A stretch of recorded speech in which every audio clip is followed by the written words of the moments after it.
Hello, David Bradley here from the pet room.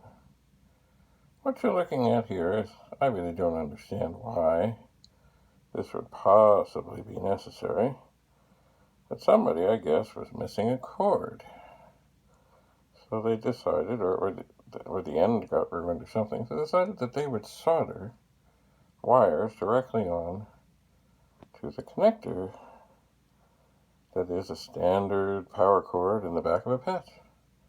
And as it happens, this is connected to a model number 9000. Oh yes, it was a SuperPET. The SuperPET boards are not in it. This is serial number SP90001562. And, it also says on the back, for service call, Misco Data. I've heard that name. Never went there. Never saw it.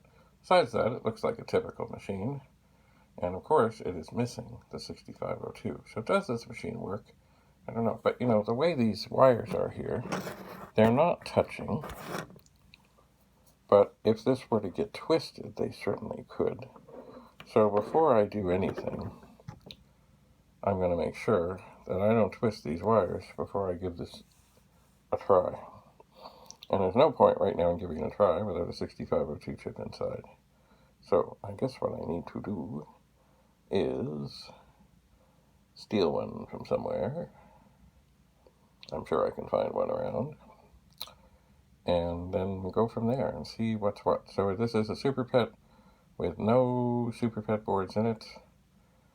And I'm missing 6502, which of course would be normal because the 6502 on the SuperPET doesn't reside on the main board. It resides on the upper board, and it is needed on the upper board to run this side of the machine. So, anyway. But this, I've never seen this before, and I hope I never see it again. And I'm suspecting what I will do, if this machine is ever really going to be used, is I will take probably a big soldering iron, and I will do everything I can to get all of that cleaned off so a regular plug can go back in there. And as I say, when I do plug this in, I will make damn sure that none of these three wires are touching anything. So stay tuned. Let's see what we find.